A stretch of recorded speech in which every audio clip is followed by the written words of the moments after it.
Hello everyone and welcome in a new video. और आज की इस वीडियो में हम सभी लोग पढ़ने वाले हैं इंडिपेंडेंट सोर्स के बारे में कि आखिर कौन से सोर्सेज को हम इंडिपेंडेंट सोर्स कहते हैं, उन इंडिपेंडेंट सोर्सेज का यूज़ क्या है, उन इंडिपेंडेंट सोर्सेज को हम किस तरीके से पहचानते हैं और बहुत सारी चीज़ें आज इस वीडियो में हम देखने वाले हैं।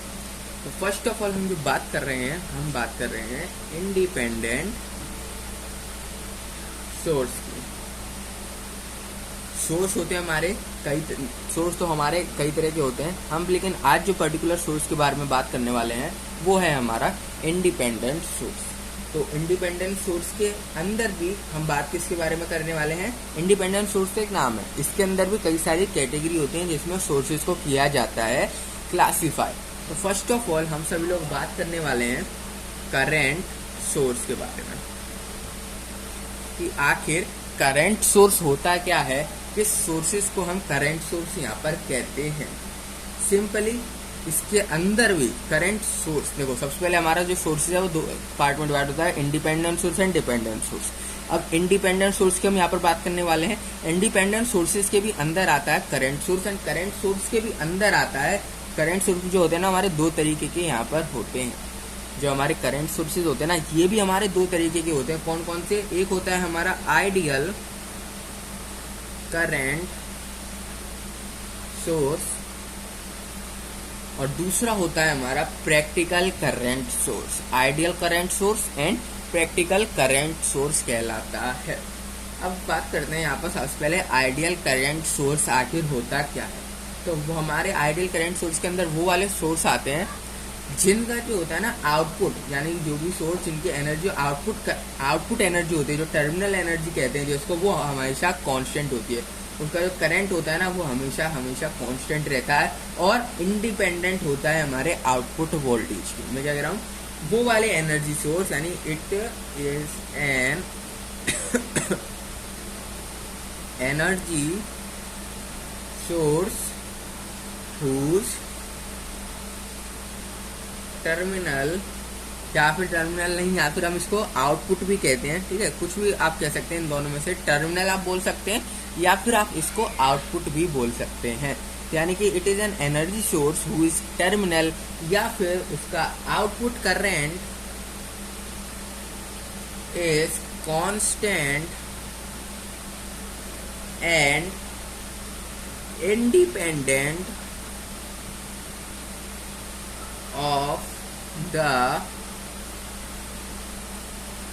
output voltage। और आउटपुट वोल्टेज को जनरली हम V से डिनोट करते हैं यहाँ पर, तो अब मैंने यहाँ पर V लिखा, यानी वो वाले हमारे सोर्सेज, वो वाले हमारे करंट, वो वाले सोर्स जो कि हमारे जो टर्मिनल पे कांस्टेंट हमारा करंट प्रोवाइड करते हैं, क्या करते हैं आउटपुट पे, या फिर आप कह सकते हो टर्मिनल पे हमारा जो है कांस्टेंट बोल रहा हूँ, चेंज नहीं कर रहा हूँ, चेंज नहीं है, कांस्टेंट करंट प्रोवाइड करते हैं। और वो वाले जो होते हैं हमारे सोर्सेज वो इंडिपेंडेंट होते हैं आउटपुट वोल्टेज के, यानी कि वो आउटपुट वोल्टेज पे डिपेंड नहीं होते हैं। ये जो है हमारी लाइन बहुत इंपॉर्टेंट है, जो आउटपुट वोल्टेज पे क्या नहीं होते हैं, डिपेंड नहीं होते हैं। इन्हीं सोर्सेज को हम आइडियल करंट सोर्स कहा जाता है। इनको क्या कहा जाता है? आइडियल करंट सोर्स कहा जाता है। जैसे कि इसके डायग्राम्स हम यहाँ पर समझते हैं, जैसे कि इस तरीके से हमारा डायग्राम बनेगा। ये जो हमारा सोर्स यहाँ पर, यहाँ इस साइड से हमारा जाता है करंट एंड दिस थिंग यहाँ पर देख सकते हो, इसको कहेंगे हम IS, यानी कि सोर्स करंट। यहाँ से जो है आपका करंट जो है स्टार्ट हो रहा है, इधर से क्या हो रहा है, आपका करंट जो है स्टार्ट हो रहा है, इस तरीके से यहाँ पर फ्लो हो रहा है, ठीक है, इस तरीके से यहाँ पर क्या हो रहा है, आपका फ्लो हो रहा है। अब यहाँ पर क्या होने वाला है, जो I है आपका, जो I है और ये वाला I है ना, I और IS क्या होते हैं, बराबर होते हैं in ideal current source. I equal to IS। जो हमारा सोर्सेज होते हैं ना आइडियल सोर्स में, जो हमारा IS होता है यानी कि मेन जो करंट है और जो करंट उसमें से निकला टर्मिनल से पास आउट हुआ है, दोनों के दोनों हमारे क्या होते हैं, सोर्स बिल्कुल सेम होते हैं। दोनों के दोनों जो हमारे सोर्स होते हैं ना करंट I, वो बिल्कुल सेम होता है। यही होता है हमारा आइडियल करंट सोर्स, जिसमें क्या होता है हमारा करंट जो होता है वो कांस्टेंट रहता है। जो करंट यहाँ से पास आउट हुआ होगा वही करंट यहाँ पर पहुंचा होगा। जो करंट यहाँ से पास आउट हुआ होगा ना, वही करंट यहाँ पर जाके पहुंचा होगा। इसी को सिंपली हम आइडियल करंट सोर्स कहते हैं। इसी को हम क्या कहते हैं? सिंपली आइडियल करंट सोर्स कहते हैं। अगर इसकी मैं ग्राफ की बात करूं तो इसको आप रिप्रेजेंट किस तरीके से कर सकते हो? तो सिंपल आप इस तरीके से, इसको भी मैंने आपको बताया, जो इसमें हमारा करंट होता है वो क्या होता है? हमारा कांस्टेंट। तो करंट आई को ऊपर डिफाइन कर लेते हैं, वोल्टेज को हम नीचे करते हैं, और जो हमारा ग्राफ बनता है वो कुछ इस तरीके से बनता है आई एस का, जिसमें आप देख सकते हो क्लियरली कि जो हमारा ग्राफ है एकदम स्ट्रेट लाइन है, यानी कि ग्राफ जो है हमारा कांस्टेंट है।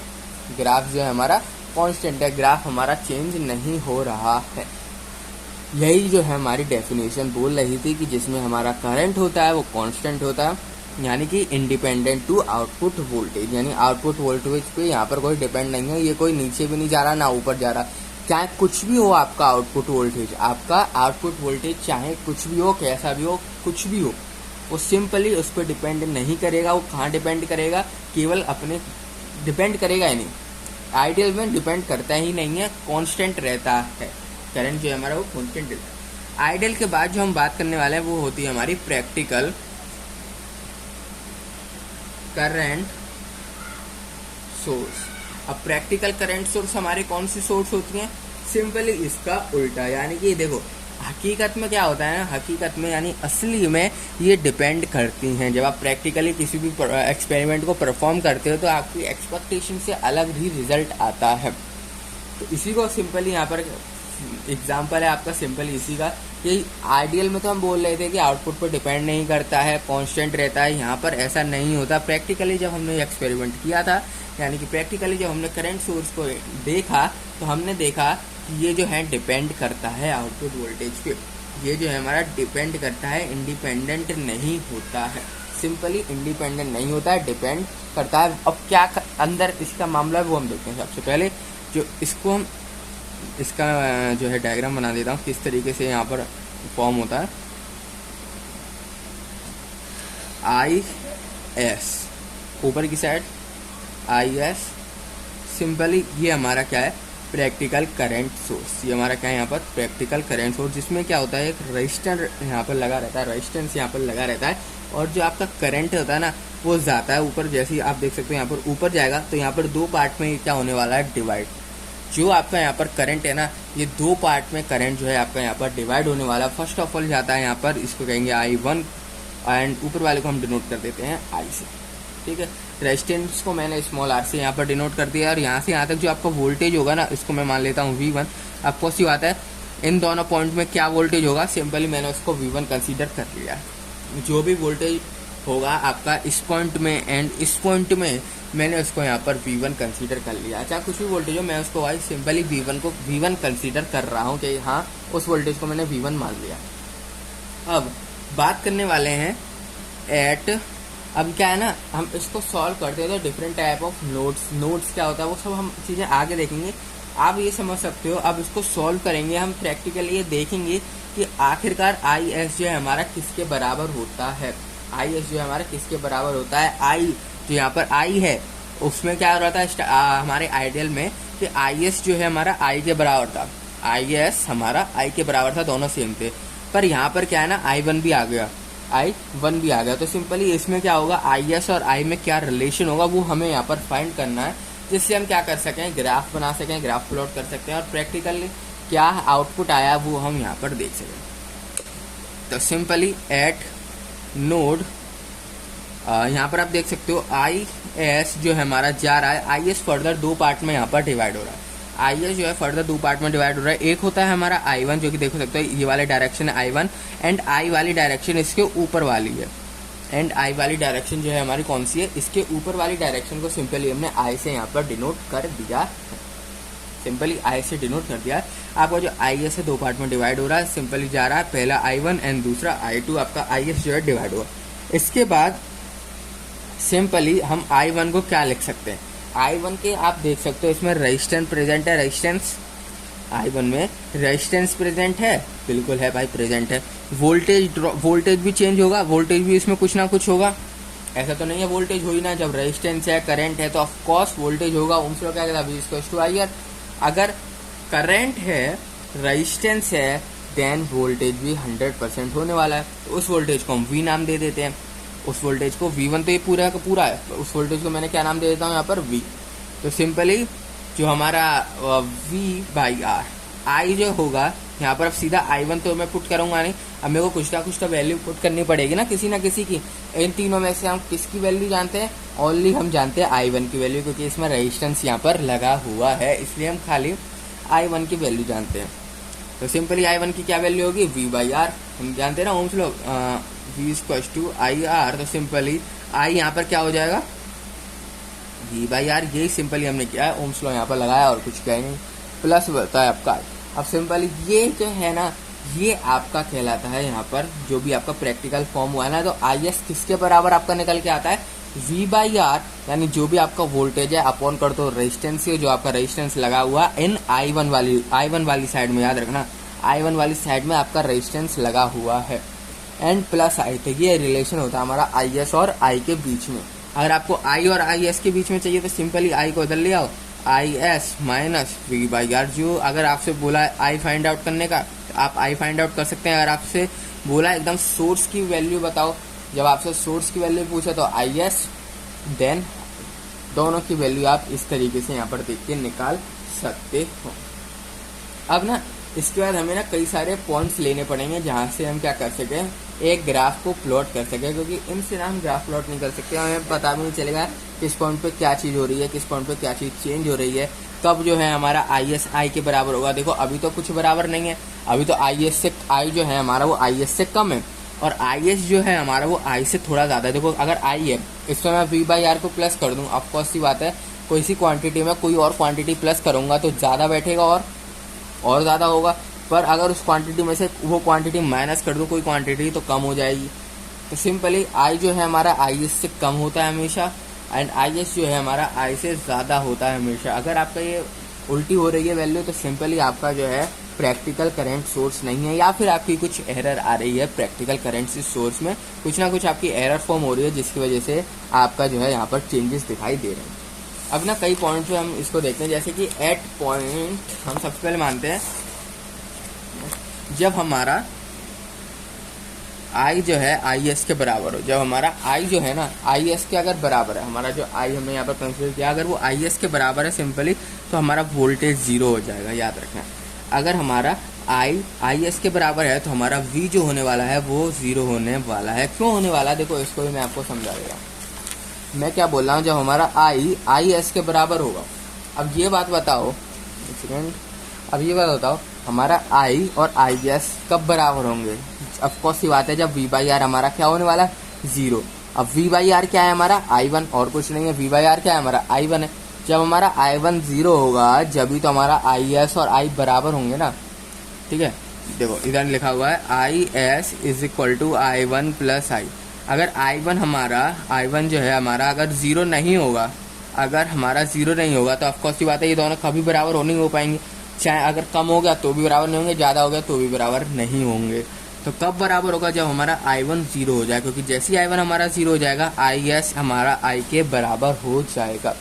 तो ये वाली जो कंडीशन है ना हमारी, IS जो है हमारा I के बराबर, ये वाली कंडीशन, ये कंडीशन कब ट्रू होगी? ये जो हमारी कंडीशन है, ये कंडीशन कब ट्रू होगी? ये कंडीशन हमारी जब ट्रू होगी जब हमारा I1 जो है 0 हो जाएगा। अगर I1 हमारा 0 नहीं है, ये कंडीशन हमारी ट्रू नहीं होने वाली है। तो ये बात आपको यहाँ पर ध्यान से देनी है। अब इसके पॉइंट अगर मैं देखूँ, अगर मेरे को ग्राफ बनाना होगा, तो ग्राफ जो है मेरा किस तरीके से फॉर्म होगा, ये देखो। सबसे पहले जो हमारा y एक्सिस पे करंट आएगा, एंड इस एक्सिस पे आएगा हमारा ISR, ठीक है। ISR क्या है? सिंपली वोल्टेज है और कुछ नहीं है। देखो इसका जो पॉइंट कहलाएगा वो कहलाएगा 0 से IS तक जा रहा है, ठीक है। वोल्टेज को मैं नीचे, सिंपली आप ये समझ सकते हो, वोल्टेज को मैं एक्स एक्सिस पे कंट्रोल कर रहा हूँ, क्योंकि हमारा वोल्टेज को हम क्या लिख सकते हैं? ISR भी लिख सकते हैं सिंपली। और ISR नहीं लिखना आपको, ISR से, और आपको अगर कन्फ्यूजन तो आप V भी लिख सकते हो, दोनों एकदम सेम है, ठीक है, दोनों बराबर है। तो हमने देखा अगर I हमारा IS के बराबर है, V हमारा 0, वोल्टेज को हमने लिया है एक्स एक्सिस पे, एंड I करंट को हमने लिया Y एक्सिस पे, तो इसका कोऑर्डिनेट्स जो बनते हैं वो हम बनते हैं हमारे 0, IS। एंड अब एक से तो हमें कम से कम 2 पॉइंट तो चाहिए। अगर कोई भी लाइन को ड्रॉ करना है, कोई भी लाइन को हमें फॉर्म करना है, तो कम से कम 2 पॉइंट की हमें क्या होती है, जरूरत होती है। तो सेकंड पॉइंट लेते हैं, जब हमारा आई 0 हो जाए तो हमारा जो वी होगा ना वो ISR के बराबर होने वाला है। तो इसका जो कोऑर्डिनेट बनेगा वो बनेगा हमारा ISR, 0। सिंपली आई 0 हो जाए तो हमारा सिंपली क्या होगा, अगर आई यहाँ पर हमारा 0 हो जाएगा ना तो हमारा जो वोल्टेज होगा V, देखो इसको कर दो आप 0, इसको आप क्या कर रहे हो 0, यहाँ पर हम समझते हैं IS V/R। यहाँ पर मैं आपको बता रहा हूँ